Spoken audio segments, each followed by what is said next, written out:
coach, and I'm with the Chicagoland Lionel Railroad Club. I would like to show you the Union Pacific 119040 engine that joined the Central Pacific Jupiter at Promontory Summit, Utah for the Golden Spike ceremony. It is in the 2019 catalog, volume 2, on page 9, with the Jupiter on page 8. By the way, this video complements the CLRC Central Pacific Jupiter video.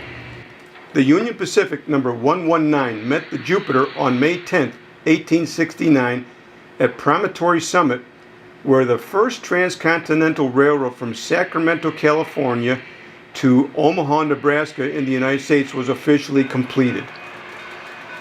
Promontory Summit, Utah Territory had been agreed upon as the point where the two railheads would officially meet. The last spike celebrations were to be held on May 8th, but had to be postponed for 2 days because of bad weather and a labor dispute on the Union Pacific side. Over 400 laid-off, unpaid graders and tie cutters chained the Union Pacific Railroad Vice President Thomas Durant's dignitary rail car to a siding in Piedmont, Wyoming, until he wired for money to pay them. After almost a 2-day delay, when Durant's train arrived at the Devil's Gate Bridge in Wyoming, floodwaters turned a mild creek into a raging torrent, which threatened to collapse the railroad bridge. The engineer would not take his locomotive across the rickety structure, but he gave each of his passenger cars a hefty heave and they coasted across. At this point, Durant no longer had a way to get to Promontory. A hasty telegraph to Ogden, Utah Territory sent Union Pacific's engine 119 to the rescue. After a hearty party in Ogden the night of May 9th, the dignitaries arrived at Promontory Summit on the morning of May 10th, where the Golden Spike ceremony finally took place, with the last iron spike driven at 12:47 p.m.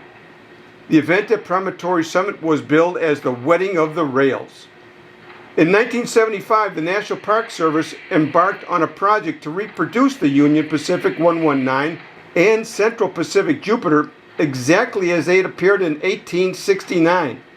Disney animator and steam engine owner Ward Kimball did color matching and original artwork for the Jupiter and the 119.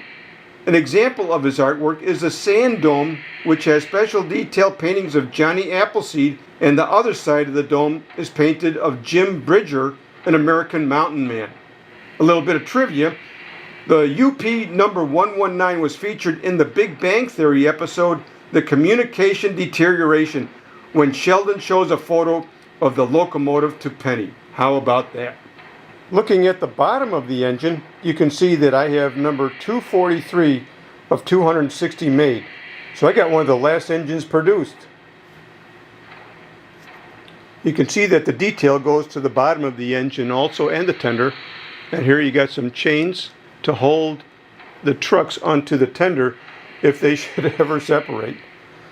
And what's also nice is that you can see the pickup rolls go up to 7 inches and they're tethered so that they will be able to go over switches without any complications or hesitations. And that is because the engine is tethered to the tender with this cable. And what I like about the cable, it isn't loopy and it doesn't have any excess wire to get in the way of the look. The beauty of this engine starts with the cow catcher, and I like this hookup for a car in front to be able to pull back going backwards. The stack is real nice. You got the light on top of the boiler.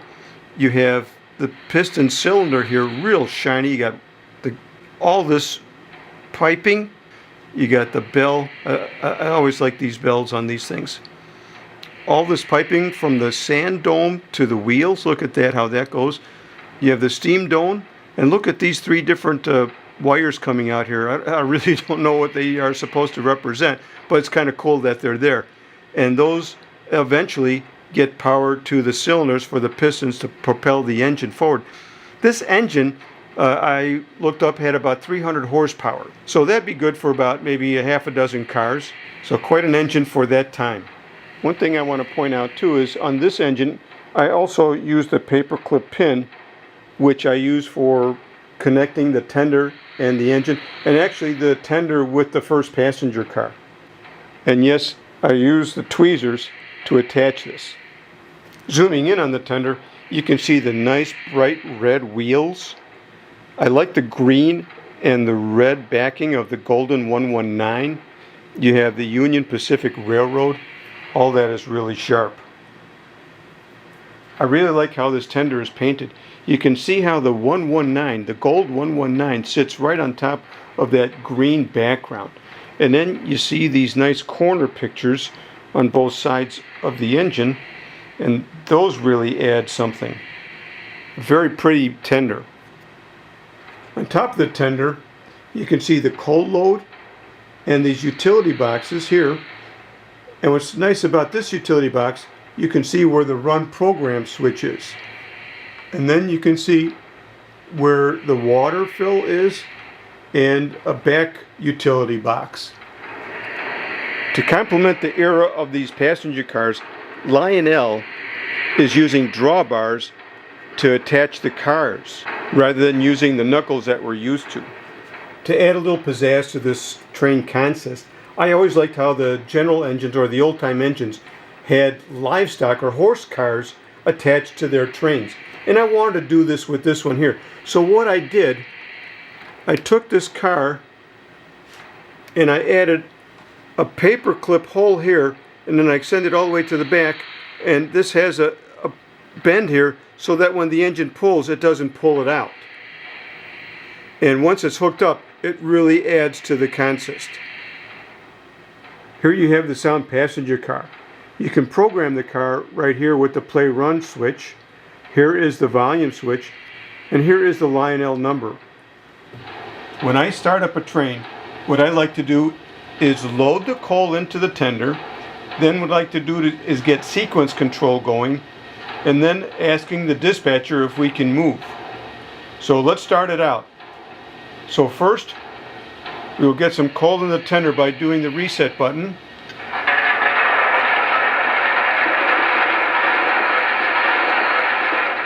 Once we get the coal going. My coal's full. Over. Affirmative. Out. We can do the aux 1 button to get the sequence controls, and that will get a whistle and a bell.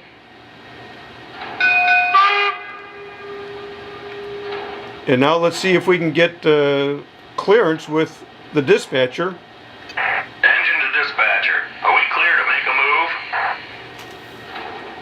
Negative. Please hold. Over. I always hate it when you try to get clearance and they say no. So let's see if we can get clearance. This is the dispatcher. Take the green. Over. Acknowledged. I've got clear boards. Out.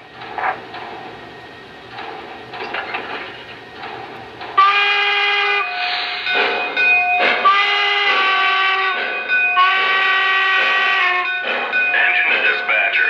Clear signal in the cab. We're underway. Over. Roger that. Have a good one. Out.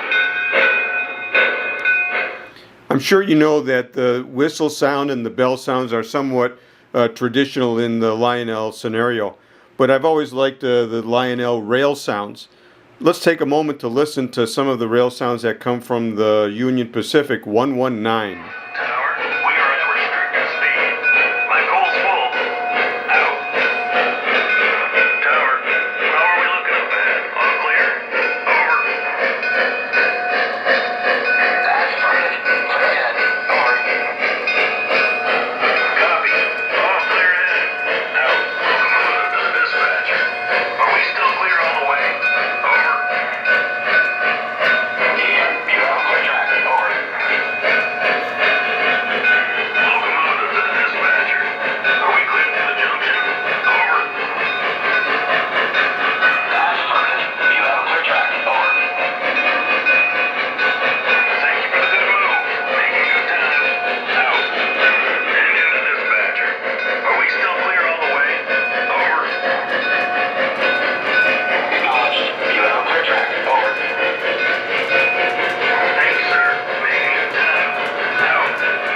After much delay, we're finally making it to Promontory Summit, where we will be laying the last spike on the Transcontinental Railroad. Meeting up with the Jupiter and the crowd ready to complete the ceremony. The Union Pacific finally made it for the ceremony, where the first golden spike will be ceremoniously staked, and then we'll finish with the iron stake.